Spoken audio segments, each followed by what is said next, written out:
Oke guys, welcome back. Ini nggak welcome back sih, tapi welcome to the new Breaking Point. Ini episode pertama perdana buat The Breaking Point ya. Kali ini Breaking Point podcast atau apapun itu, yang penting hari ini Breaking Point adalah podcast yang membahas segala sesuatu tentang Formula 1 so far.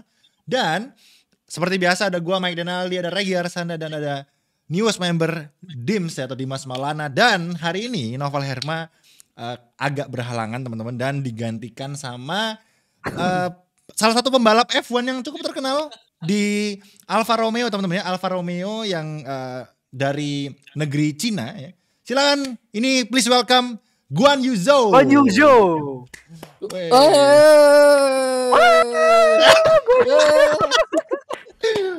Mas Guan Yu ya, keren. Ni hao ma. Ni hao.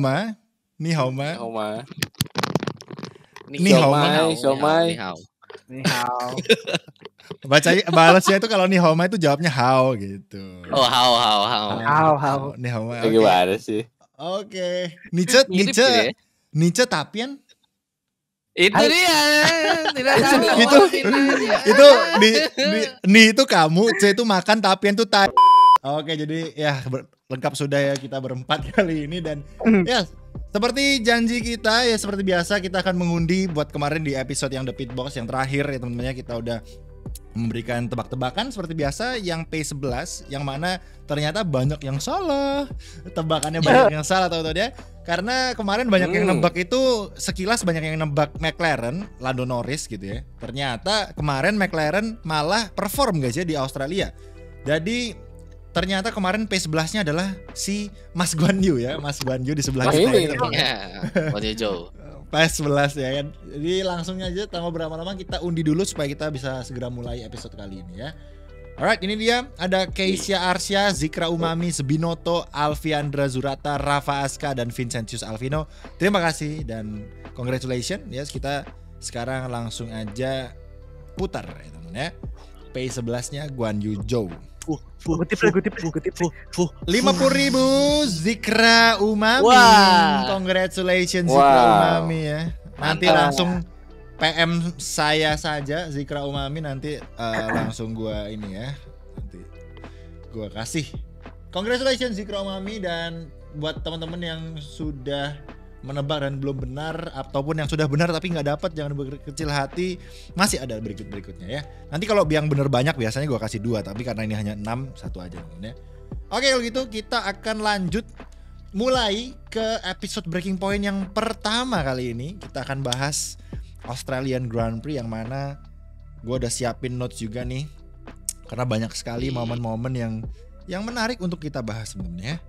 Jadi mungkin kita bahas dulu dari yang paling obvious, yaitu Leclerc ya. Leclerc gak ada lawan karena Ferrari udah 3 kali balap, masih di top 3 terus nih untuk Leclerc ya. Leclerc top 3 terus, Bahrain 1, Jeddah 2, ini Australia 1 lagi. Jadi poinnya udah melambung tinggi nih, udah jauh kalau dibandingkan dengan Max Verstappen yang sekarang menggunakan kutukan nomor 1. Apakah nomor 1 benar-benar kutukan teman-teman ya? Terkutuk sih. Feeling-feelingnya. Yes.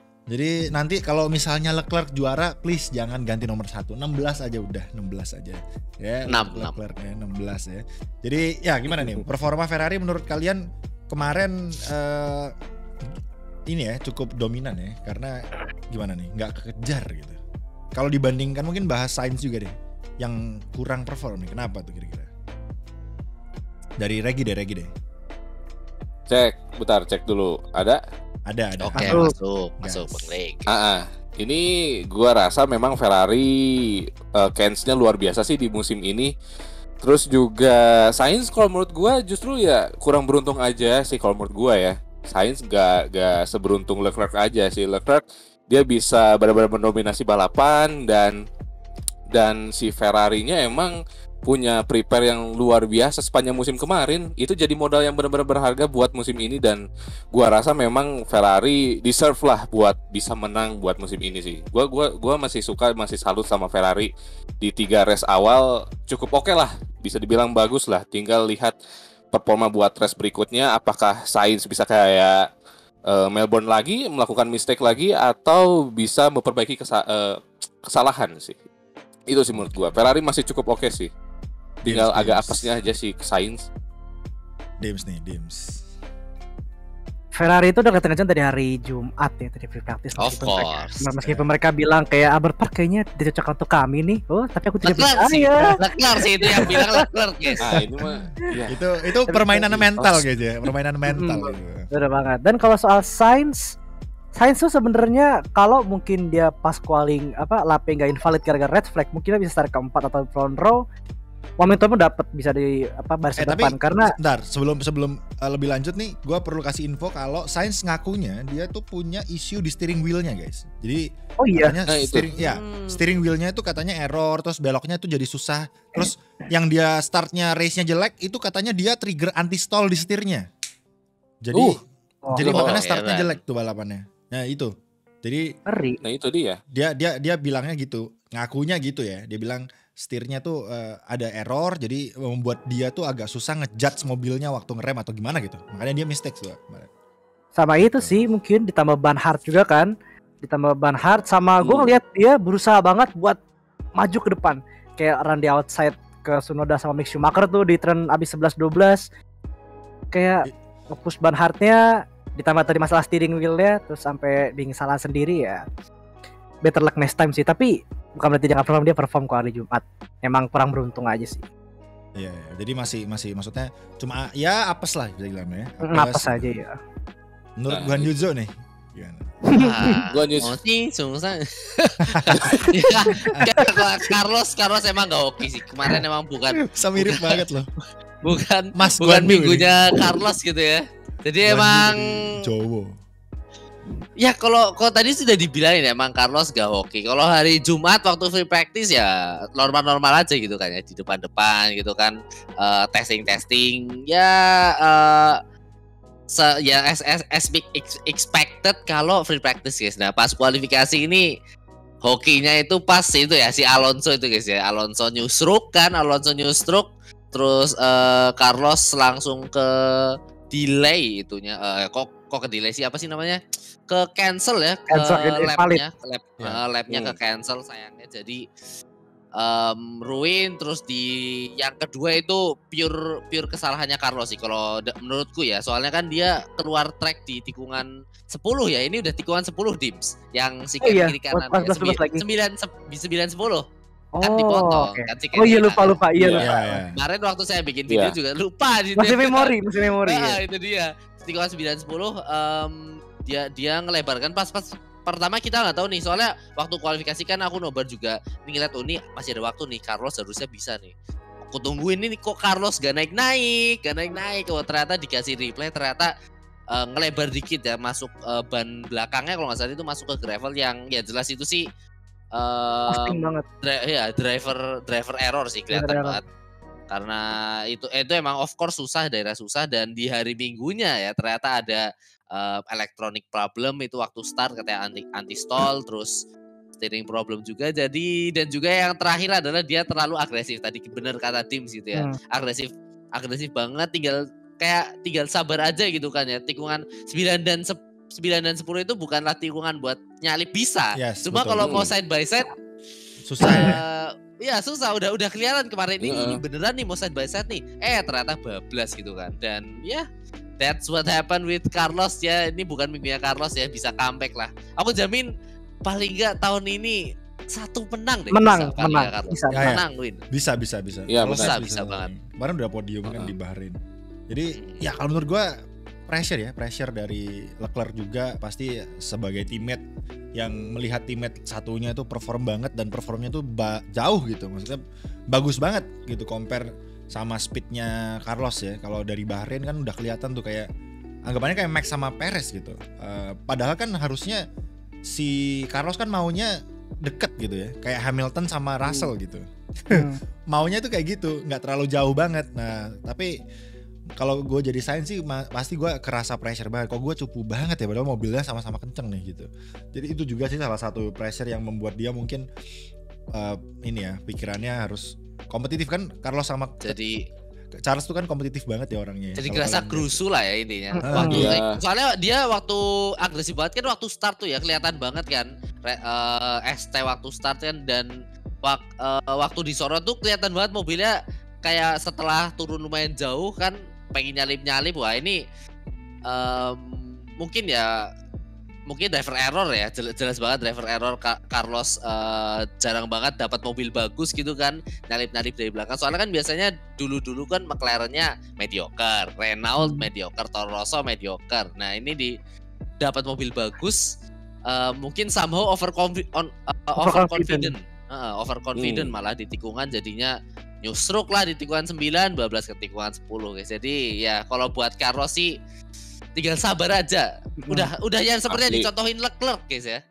Leclerc kan udah kelihatan banget tuh tahun lalu, ya tahun-tahun sebelumnya kan kelemahannya Leclerc itu nggak sabar, rasa kerusuh kan. Dan tahun ini udah calm and collected guys, udah nurut sama tim, terus ban kejaga, pace kemarin minta fast lap terus tuh Leclerc tuh, nggak paham. Iya itu dia. Kata timnya jangan. Kata timnya orang lu itu udah fast lap, udah nggak mungkin ada yang ngalahin, mau minta fast lap lagi anjir. Kayak gue liat meme-nya SpongeBob itu, do you want to see it, I'm doing it again gitu. Oh yang muter-muter batu itu ya? Iya. SpongeBob jadi The Flash. Jadi ya Ferrari semoga Carlos ya bisa pick up the pace, karena kalau kayak gini terus terancam WCC-nya sama Mercedes nanti ya. Mercedes. Ya, benar. Mercedes tuh sekarang walaupun dapatnya hoki-hoki terus gitu ya, bisa ya nggak dipungkiri tuh hoki ya teman-teman ya, walaupun memang ya dia tetap ada skillnya, tetap stay di belakangnya Red Bull, tapi kan untuk dia naik kan hoki gitu, Max meledak mobilnya. Jadi itu Mercedes bahaya banget tuh kalau gini terus, kalau hoki-hoki terus nih. Jadi malah Ferrari terancam kalau Carlos Sainz-nya meledos terus gitu ya. Itu kemarin gue takut Carlos Sainz ketabrak aja tuh, karena dia melintirnya di tempat yang pas ini nih, untung aman anjir. Dan dia Carlos Sainz kan di radio bilang kan, bisa nggak ini Marshall-nya dorong gue aja nih, dorong atau narik gitu. Ternyata tidak boleh seperti itu. Nggak mau out anjir. Tapi iya sih, masuk cuma tinggal didorong doang kan. Tapi peraturannya emang nggak boleh guys ya. Gua jujur nggak tahu tuh masalah itu. Kayaknya sih nggak boleh, kalau lihat kemarin tuh berarti nggak boleh tuh. Kalaupun bisa udah overlap juga lah. Ya kan ada safety car kan. Safety car gitu. Soalnya gue tuh kepingin melihat performa Ferrari kalau dia dari belakang gitu. Apakah bisa kayak Hamilton yang tahun lalu dari belakang bisa ke depan gitu. Gue tuh pengen tahu gitu. Kalau Leclerc kan udah start di depan nih, jadi nggak kelihatan kan. Gitu. Jadi gue cuma pengen tahu nih kemarin, wah Sainz ini kesempatan gue ngelihat bener-bener performa Ferrari yang sebenarnya gitu. Ternyata malah belum selesai masuk lap 1 udah gelontang aja. Aduh, sedih. Ya udahlah. Belum lagi. Semoga ya Ferrari bisa kembali ke jalan yang benar. Carlos maksudnya ya. Oke, kita lanjut. Ada Vettel nih. Vettel kasihan banget 3 race dia tidak finish. Gede sih. Aduh, Vettel 3 race nggak finish guys. Aduh, udah dua nggak start, 1 nggak finish. Sekali balapan. Sekalinya balapan. Masalahnya kemarin tuh tapi Vettel nggak finish gara-gara salah dia sendiri loh, bukan mobilnya yang meledak, bukan apapun gitu. Tapi kenapa ya Vettel nggak mau jalan aja ke pit stop? Karena kan mobilnya masih bisa jalan tuh, tinggal ganti front wing aja kemarin itu. Kenapa dia nggak melakukan itu, tapi instead dia malah ya udahlah malas gua gitu. Kesannya kayak ya udahlah malas gua gitu. Emang posisi dia di paling belakang sih. Kenapa tuh kira-kira? Mungkin mesinnya something wrong. Kan nabraknya juga lumayan tuh langsung tembok gitu kan. Mungkin mesinnya ada sesuatu yang copot. Soalnya kan kemarin kalau nggak salah itu ngeliat tuh mesinnya langsung mati guys. Habis nabrak gitu kan. Keras juga sih emang. Mobilnya muter terus langsung stall. Langsung stall pelan terus langsung untungnya kanan itu langsung Marshall langsung ada pit door-nya itu untuk mobil masuk di situ. Iya sih. Buat Marshall. Jadi ya. Tapi ya Vettel gila sih tahun ini, gue yakin 80% dia bakal pensiun sih. Kalau ngelihat performa mobilnya kayak gini ya. Tapi kalau Vettel kalau Aston Martin naik guys ya, kalau Aston Martin ada perkembangan mungkin nggak pensiun sih. Kenapa? Karena ya kenapa Vettel harus pensiun padahal bukan salah dia gitu kan.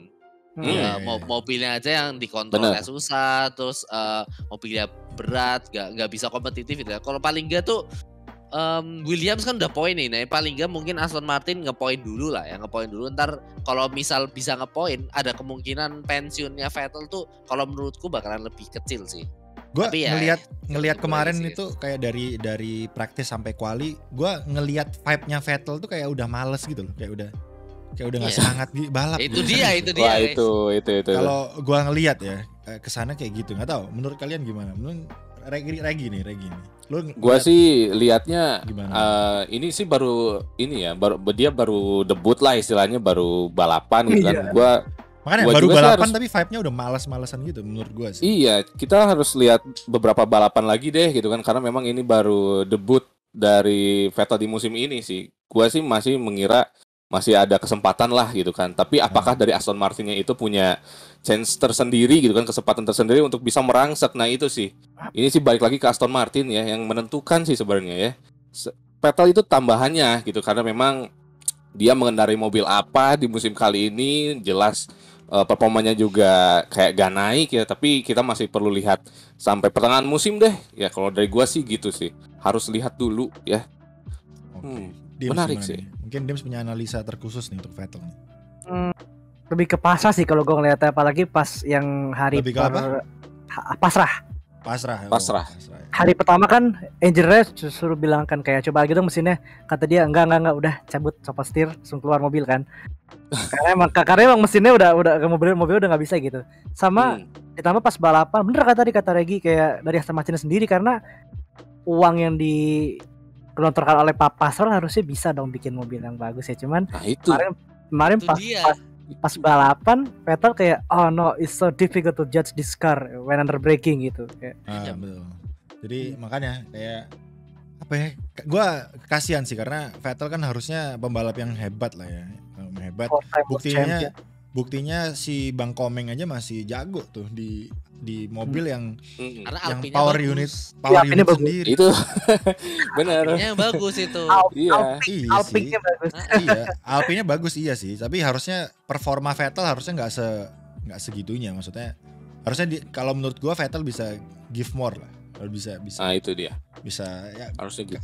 Ya ini sih kalau aku bandingin ya, ini sama aja kayak Alonso di McLaren 2016 2018 sih.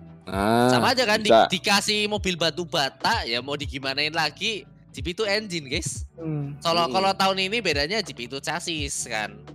Engine-nya Mercy harusnya nggak jelek-jelek banget lah ya. Cuma chassisnya Aston aja yang kelihatan kalau dibandingin sama tim lain ya. Kalau udah aku lihat nih kayak blocky gitu kan, nggak streamline. Kalau yang mobil lain itu kan kayak kelihatan bodinya kan set gitu kan, set.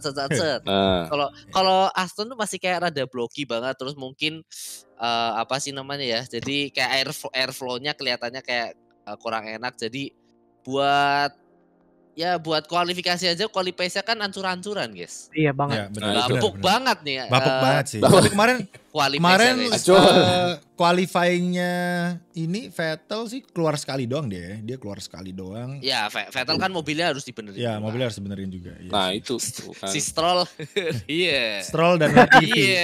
Karena Dian collide guys ya. Karena Dian langsung berciuman gitu sama Kanada. Iya. Mobilnya sudah jadi guys, ayo kita keluar ya. Duar. Ya udah ya. Maksud gak paham lagi. Vettel semoga bisa mendapatkan semangatnya kembali gitu kan. Gue yakin harusnya dia bisa. Dulu tuh gue kayak ngelihat Vettel di tahun terakhirnya Ferrari, vibe-nya mirip-mirip, udah kayak males gitu, udah kayak cupu banget. Ya benar banget. Jadi aduh gue sedih. Jadi ya harusnya semoga ya Vettel at least kita bahasnya itu. Kalau Vettel kan apes nih kemarin. Ini ada yang lebih apes lagi, yaitu Max Verstappen guys. Iya. Aduh. Red Bull Power Pain. Gua ngelihat meme-nya yang di F1 meme itu yang kayak makan dong yang itu lucu banget sih. Lu itu bener banget tuh, pasti perasaan fansnya Max Verstappen tuh gitu tuh. Aduh sayang banget guys, kita kehilangan koneksi sama Regi ya. Dia kayaknya sinyalnya lagi bermasalah. Jadi ya kita sementara lanjut aja dulu.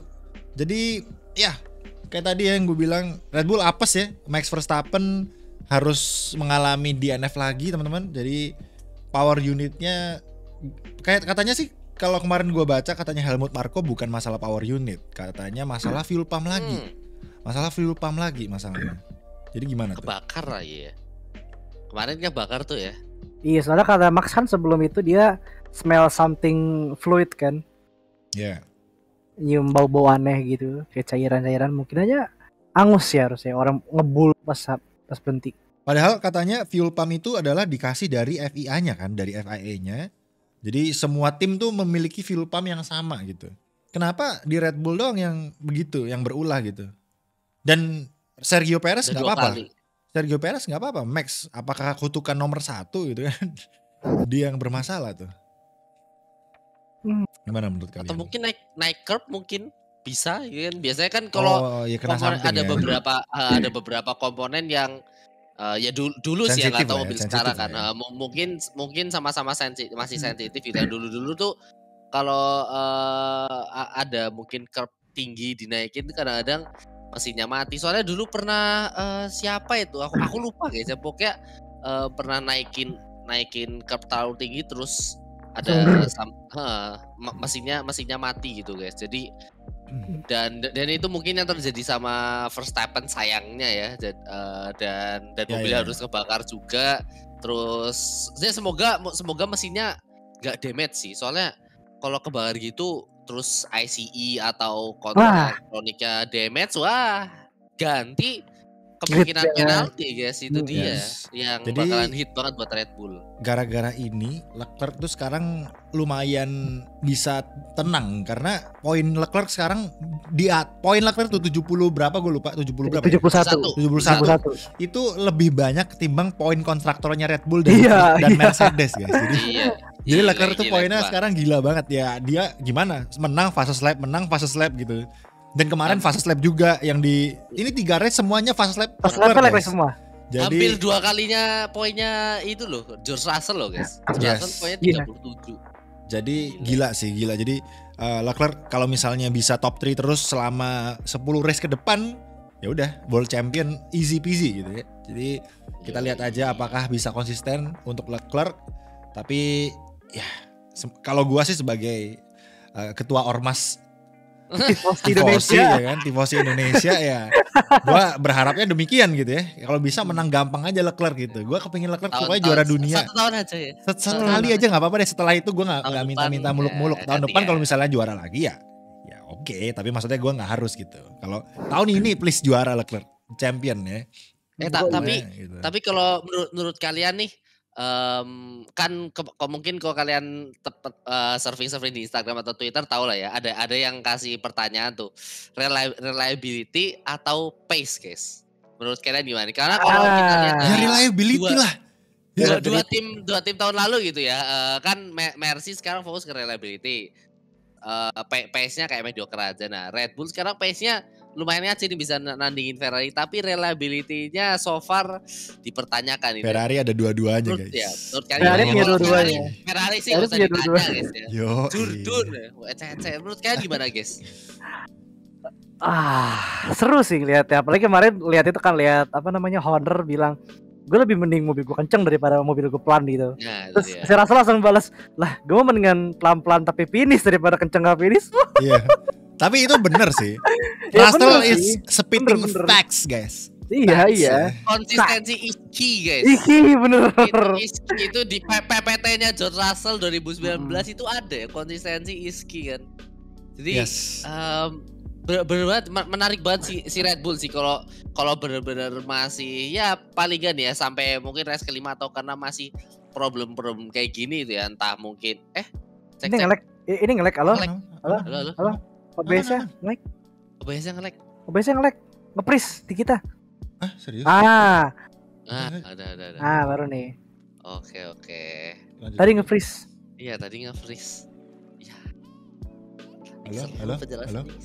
Masuk kan? Ya, masuk. Itu sampai mana tuh? Ya pokoknya dalam 5 atau 6 race ke depan gitu ya. Kalau Red Bull masih DNF-an gini, ya udah guys. Kayaknya P3 Championship itu malah bisa kekejar tim-tim midfield sih. Ya, Mercedes sih. Mercedes yang paling susah nih Mercedes nih. Ya jadi, Mercedes P2 mungkin lock kalau Red Bull kayak gini ya guys ya. Red Bull Power Paint kayak gini terus ya Red Bull meleduk-leduk terus kan, mesinnya ganti-gantian lagi, malah ada kemungkinan dua-duanya kan. Kalau kayak gini sih si Mercy udah lock P2 konstruktor mungkin, dan Red Bull ntar malah yang sikut-sikutan buat P3 konstruktor nih. Ya menarik banget sih. Meskipun mereka lebih sering itu ya, meskipun gue yakin Red Bull lebih sering fight di depan karena emang mereka lebih kenceng, kayak McLaren 2005 tuh kenceng banget tapi iya jebol, kenceng tapi jebol. Kenceng tapi jebol. Iya sih. Dan kalau diperhatiin dari race Bahrain sampai race Australia kemarin, kan mobil yang pakai mesin Red Bull powertrain Honda itu 4 ya, 2 Tauri, 2 Red Bull. Betul. Tiap race nggak pernah 4 ini finish. Ya benar. Bahrain 3 rusak. Di Arab Sunoda bahkan sebelum balapan. Kemarin Verstappen. Tapi kemarin fuel pump loh, bukan mesinnya loh. Jadi ini mereka harus coba, investigasinya harus cepat sih. Gue yakin tim segede Red Bull, gue yakin bisa ngatasin itulah. Makanya harus cepat, tapi jangan kejadian lagi karena ini udah kejadian kedua nih. Kan di Bahrain sekali, di Bahrain dua-duanya lagi kan. Jadi membantu banget tuh buat Ferrari tuh. Tapi Ferrari kemarin Carlos tidak menyumbang poin nih guys ya. Jadi ya agak susah juga untuk Ferrari, tapi ya Leclerc jauh lah. Untungnya Leclerc jauh ya. Untungnya fastest lap juga Leclerc, jadi ya. Dan kemarin tuh yang menjadi keren juga menurut gua di balapan kemarin tuh adalah Albono guys. 57 lap pakai ban hard guys. What? Pace-nya masih bisa? Sama. Kok bisa itu? Itu gimana? Dims mungkin punya analisa tuh. Analisa gue sih apa ya? Paling gue juga cuma mau bilang sih kalau mobil 2022 ini kayak masing-masing tim itu cocok di track tertentu gitu. Jadi kayak hero Dota ya, ada kalau hero itu istilahnya ada skill sendiri-sendiri gitu loh. Iya, kayak ada lainnya masing-masing, kayak dia di sini cocok sama Albon, emang jago nge-treat bannya, kayak giving him a massage gitu kan, kayak halus buat nge-treat bannya gitu. Ban hard 57 lap itu kalau peraturan mandatory nggak ada, itu dia bakal finish ke-7. Wah, finish sih. Iya, benar. Dia masih bisa menjaga pace-nya, udah 57 lap pakai ban hard. Itu menandakan bahwa pertama mobil dia mungkin enak untuk tire wear-nya itu lebih bagus, degradasi tire-nya itu lebih minim ya, mobil Williams. Kedua, ya skill Albon ya pasti juga dipakai untuk dia nurusin bannya. Ketiga, ban hard dari Pirelli 18 inch ini sangat-sangat tebal guys ya, berarti tebel banget. Tebel banget ya. Compare sama kemarin Max Verstappen, dia bilang tire kirinya udah habis medium. Iya, udah habis. Blistering. Alonso juga guys. Alonso blistering juga. Karena medium dia blistering, yang stint kedua jadi dia pit stop, jadi ketendang ke belakang guys.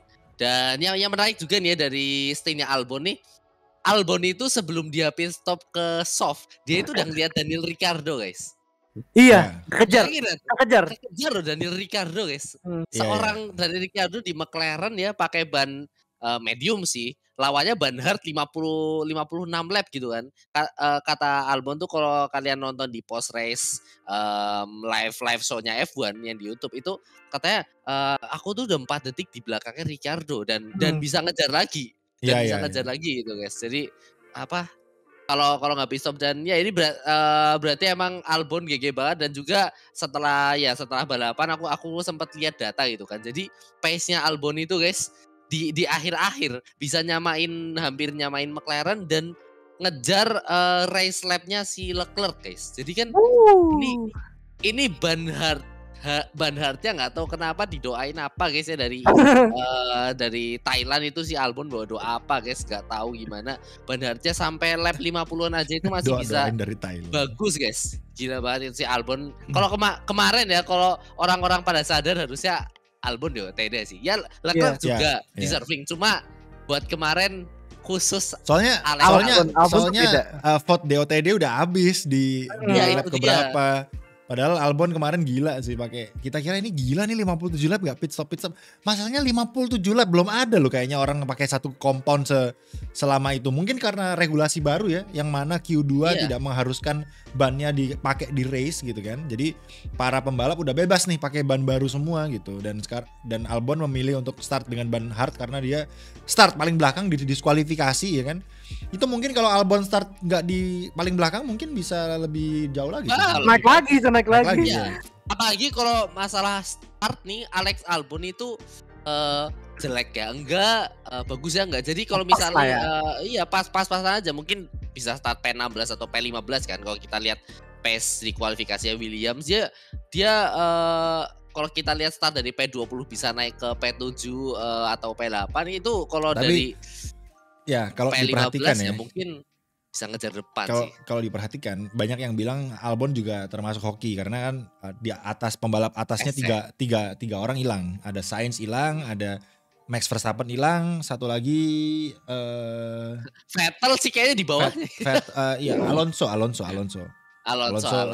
kan pit juga. Jadi safety car-nya yang benar-benar timingnya pas buat Alex Albon guys. Dan benar-benar juga kalau kata engineer Williams itu ban di tahun ini guys yang 18 inch ini masih jadi misteri buat tim grid gitu ya, tim yang ada di grid F1. Jadi nggak tahu gimana cara pakainya gitu kan. Pas semuanya pasti masih nggak tahu ya.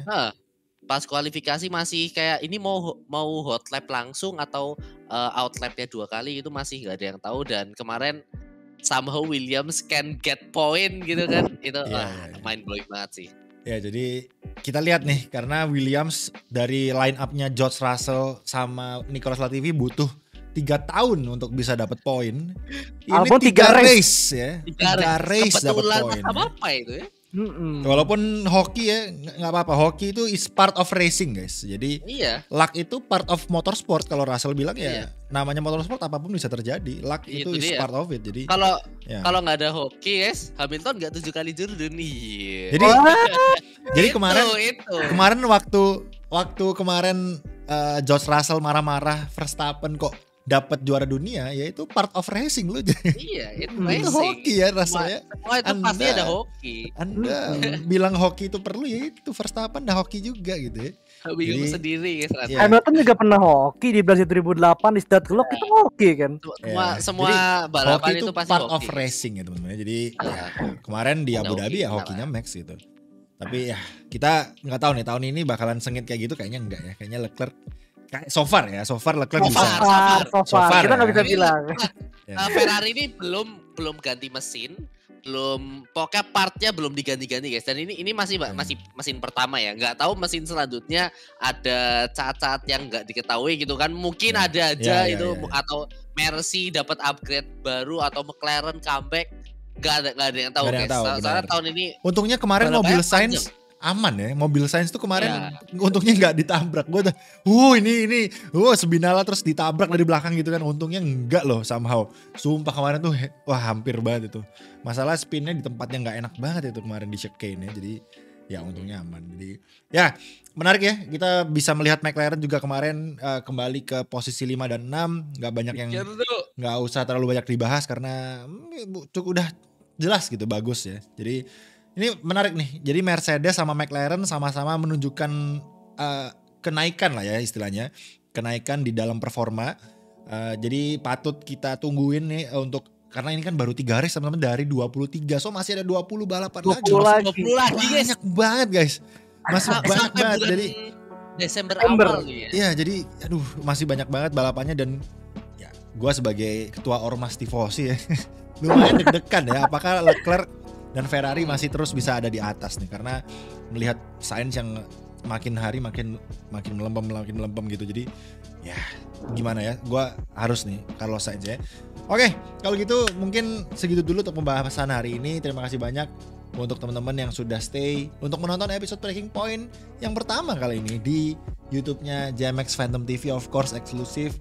Jangan lupa juga di subscribe ya YouTube-nya JMX Phantom TV. Kita akan kembali lagi dengan pembahasan Iya.